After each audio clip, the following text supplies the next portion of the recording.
Apparently, during the time of Diwali, as a lead up to Diwali, the entire tank would be lit up with oil lamps. And I must say, I can imagine how absolutely splendid it must have looked. I just feel completely at peace sitting here at the Pushkarni.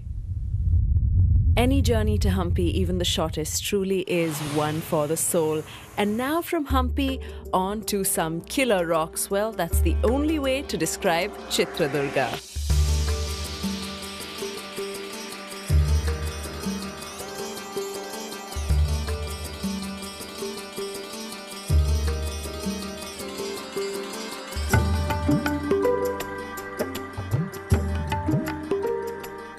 On the way from Bangalore to Hoskote is the Chitradurga fort, this massive Kallina Kote or stone fort as you see behind me.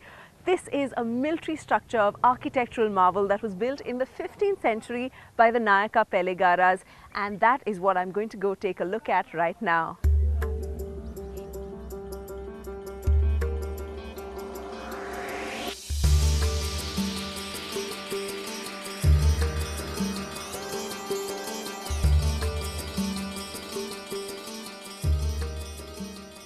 As you can see behind me, the fort and the boulders form such a pretty picture against the sky, and that's the reason this is called the Chitradurga fort, because this image forms a natural artistic picture. Well, also you'll notice that the stone walls that surround the boulders create a perfect sense of unison and a higher sense of security. The boulders and the stone truly combine to make this fort impregnable.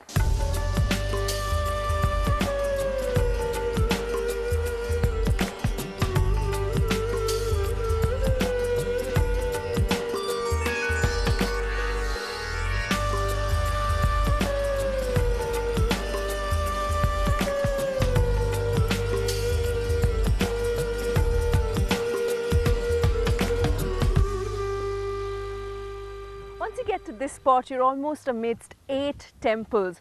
The one just behind these rocks here is the main god of the Nayaka Empire, the Ekanatheshwari temple. The one up there is the Hidambeshwara temple. The one behind me is the Sampige Siddheshwaraya temple. And the one behind these boulders is the Venugopala Swami temple. I guess this sort of was the religious hub of the Chitradurga fort.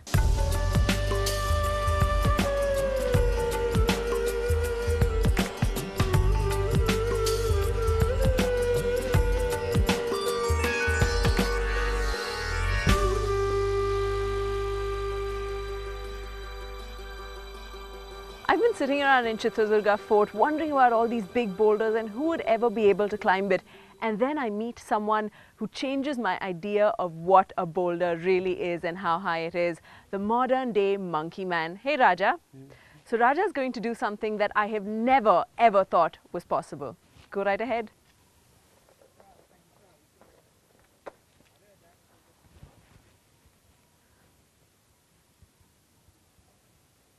Climbing.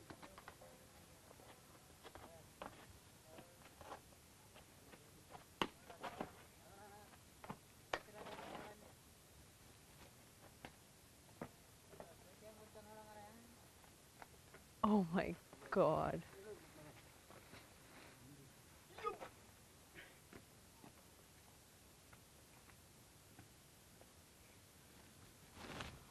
Oh my God. There he is.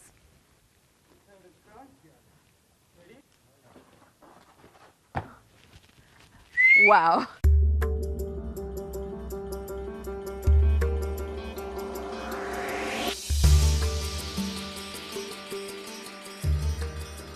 You hear a great many stories of worship and bravery in Chitradurga and in the Nayaka Empire. The story of Onake Obbava is probably the most popular one, and everyone in Karnataka knows it from a very young age. It was at this very spot that Onake Obbava, a simple housewife, the wife of a guard, actually killed several of Hyder Ali's soldiers as they secretly tried to enter the fort. That's the reason the king named this opening after her. She died fighting in battle bravely later on while she was defending her land. Now that truly is an inspiring story of bravery and courage.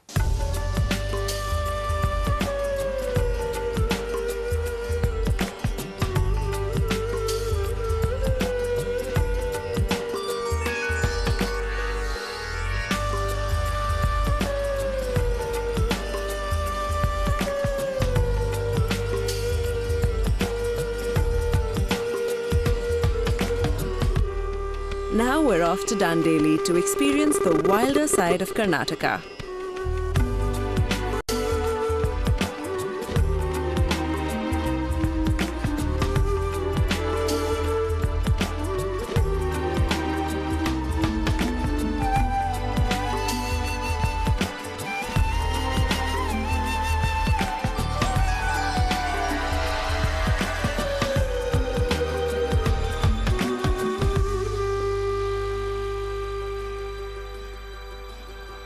Apparently it's not just good enough that you see the wild, you've got to experience it, and that's what I'm going to do. I'm going to get down and get soaked with some good old river rafting. I'm in Karwar district on the banks of the river Kali in the Dandeli Reserve Forest, and well, this is known as the adventurer's mecca. You can do some canoeing, some kayaking, some river rafting, and even a jungle safari. Now I'm off to check the adventurer in me. I'm headed for some river rafting, and I hear there are a few crocodiles in these waters, so I think I'm going to be in some pretty good company.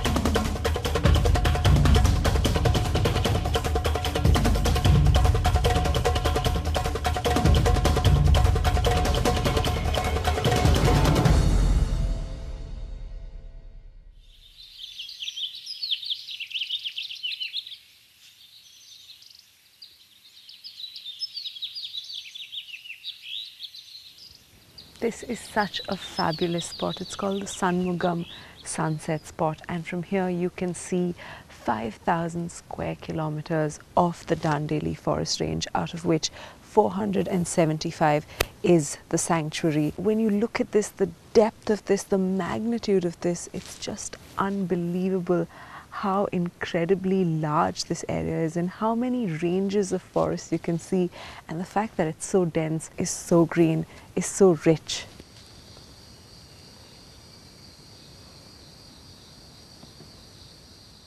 Okay, that there is a monitor lizard, and he's made his home in one of the nests of the woodpeckers. So the woodpecker does all the hard work and he gets free accommodation.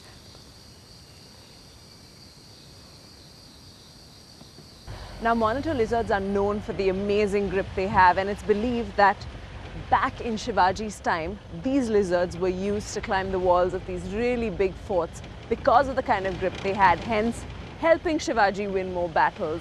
That's just incredible. Imagine he being able to take all that weight because of his suction grip. So we've already heard about the crocodiles in the Kali River. Now apparently it's time to check them out. One of the best things about being in Dandeli is the fact that you get to see such a lot of wildlife, and one of them, of course, is a crocodile. I'm really looking forward to that. The thing about being at the Kali Jungle Lodges and Resorts is that they actually take you right in, so you get a chance to get up close and personal with the crocs.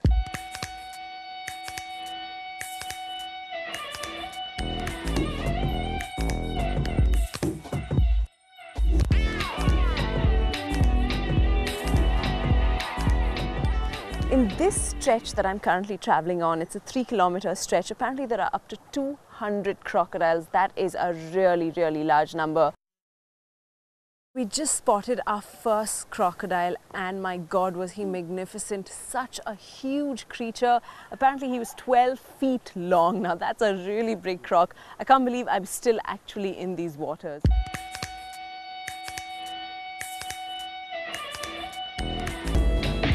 This evening, this light, this water, it truly is a magical experience. One in a million, right here in Dandeli. Now on from the wild to something even wilder, only this time it's on the seaside.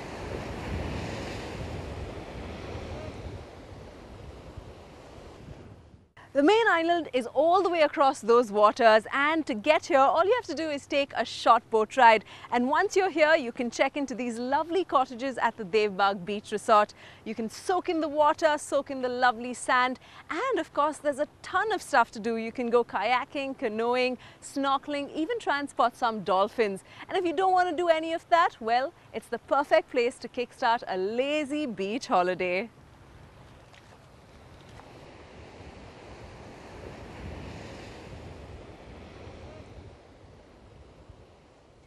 It's just a short walk from the jetty to the cottage, and I must say it sets the tone so brilliantly for a great holiday. What you see for miles and miles on end are beautiful, majestic pine trees swaying so gently in the wind, and you can hear the sound of the ocean just calling you, inviting you to its warm waters. And this area, so cool and comforting, it truly has the most magical effect.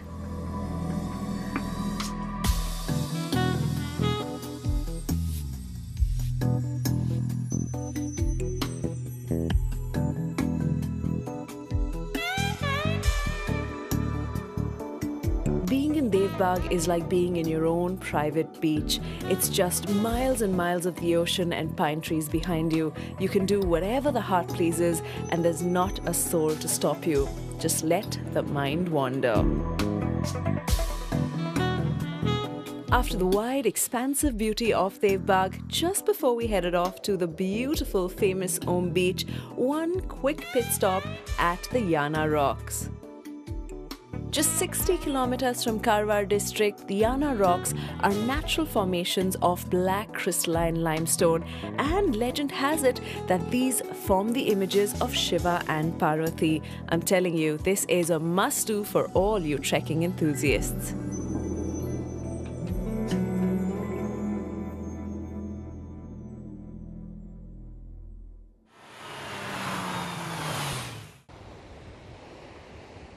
You know, before I got here, I heard so much about the beauty of this place, but trust me, nothing quite prepares you for your first sight of Om Beach.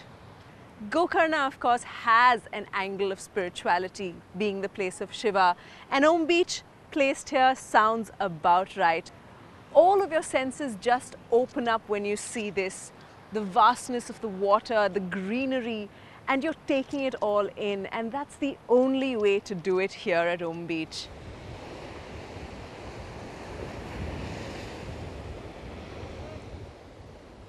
Once you get up here, it changes everything. It's just a small little adventurous trek up, and it's so rewarding because you end up at this spot. You see the lovely water for miles on end. There are rocks and greenery on either side, and even better, you get a super view of the Om right from here.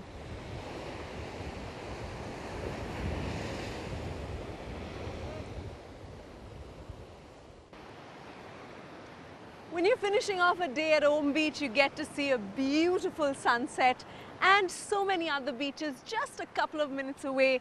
There's so much to enjoy here. The serenity and the quiet of this place just gets to you in the nicest way. What I like most about this is that I started off on a spiritual trip, and I have had that experience.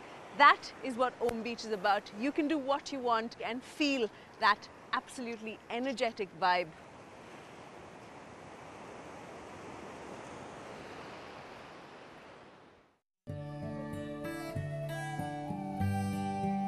After visiting the land of Shiva at Gokarna, it's time to actually visit Shiva, and that too more than a life-size one, while he watches over the entire coast at Murdeshwar.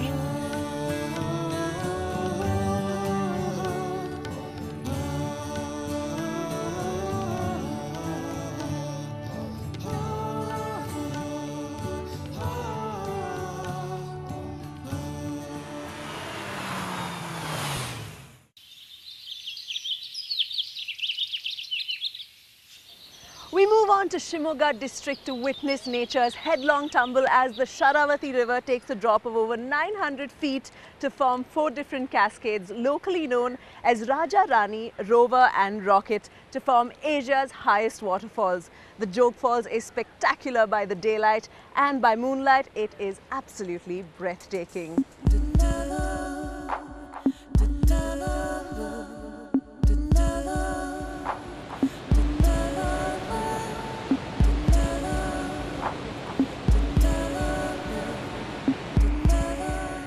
I'm at the opposite side of the falls, and from here you can almost reach out and touch the water, but I suggest you not. It's like you're sitting on the throne of the Raja. That's the falls behind me. It's a beautiful sight. You get to see all 4 falls and a bit of the mist as well, but trust me, it's not a sight for the weak-hearted, yet it is brilliant.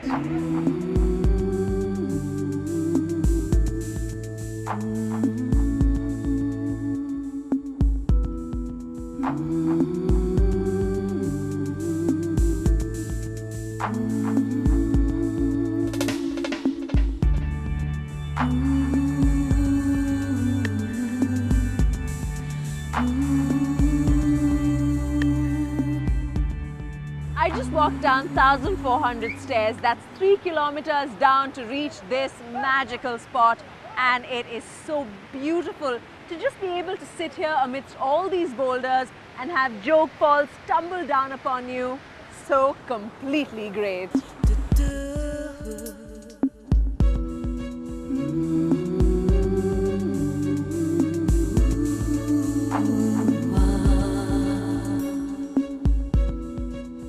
I'm here at the base of the Jog Falls. This is where all the action is. It's incredible. I'm standing right under Rover, which is 968 feet high, and the water here is about 100 feet deep.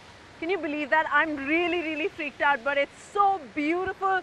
The wind, the water blowing in this direction, the greenery, it's all so worth it. The fun of being in Jog Falls is getting completely soaked in this fashion. After a day of being completely soaked in, it's time to move on from nature's high point to the high point of Karnataka history.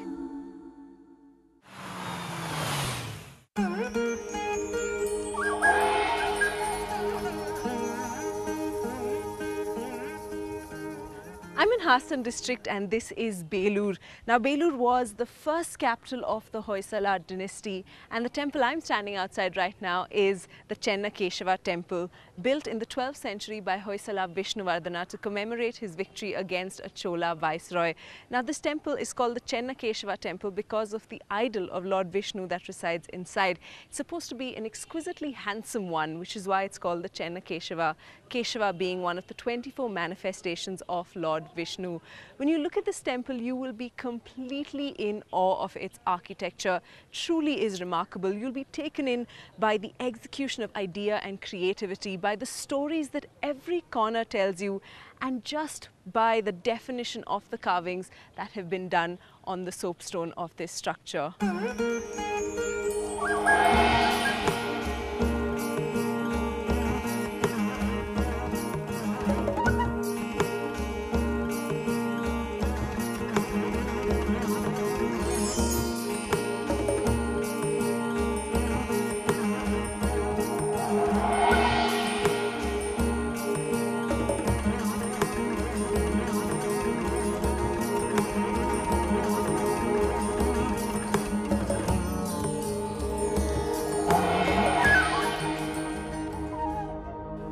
This here is the Vijaya Deepa pillar, or the victory pillar. It was placed here in the 14th century by the Vijayanagara rulers who came in after the Hoysala dynasty.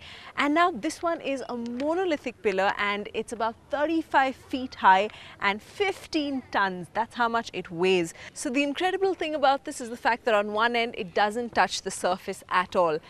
And that's where this paper comes into play. I can actually slide an entire sheet of paper right under this pillar. Can you believe it? All the way from there right up to there. Unbelievable. And once you've been to Belur, you have to visit the other high point of the Hoysala dynasty, Halebeed. Just 17 kilometers away from Belur is Halebeedu. Now, Halebeedu means old encampment or old city, but that's not how it started off. It started off as Dwara Samudra, and this temple here is the main attraction in this region. This is the Hoysaleshwara temple built in the 12th century by a minister in King Vishnuvardhana's reign, that's Ketu Malla, and this temple is dedicated to Lord Shiva. When you look at it, the architecture in this temple is just as exquisite and well crafted as in the Belur temple. Only the difference here is that all the stories in the carvings you see around the temple are from the Ramayana and Mahabharata. A lot of mythology comes up into these temples to create this absolutely beautiful, magnificent structure.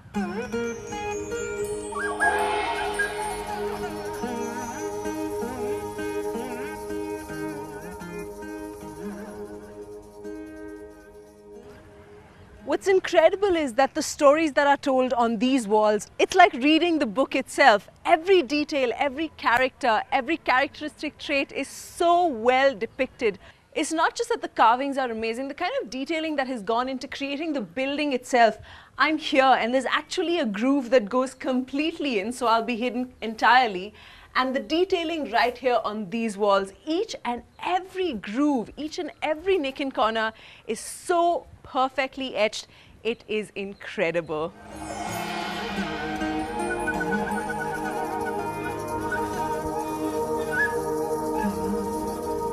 Moving on from the magic of the Hoysala district to India's highest monolith, the magnificent Gomateshwara at Shravanabelagola. I'm in Hassan district on my way up to the Gomateshwara at Shravanabelagola. This is the Vindhyagiri range, and right from here, right from this very rock up to the Gomateshwara, it's all just one stone. Isn't that incredible? Well, the Gomateshwara is one of the biggest centers of religion for the Jains, and it's supposed to be sacred and beautiful, which is what I'm going to explore right now. It's about 650 stairs up, and I think I'm going to quite enjoy the trek up.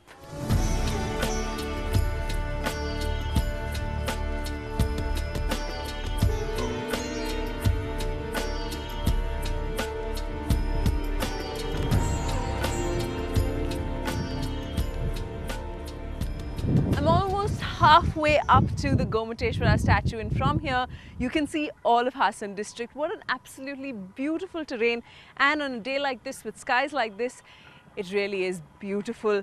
Now, if you look across, that is Chandragiri, and that is where one of the oldest Jain temples in South India stands. It's over 2000 years old.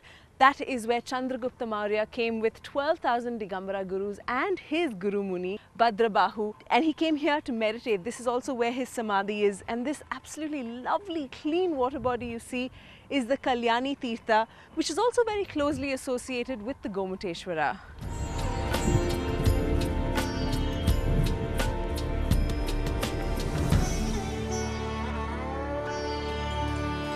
I'm finally here in front of the Gomateshwara, and it's definitely one of the biggest structures I've seen, and also one of the most beautiful.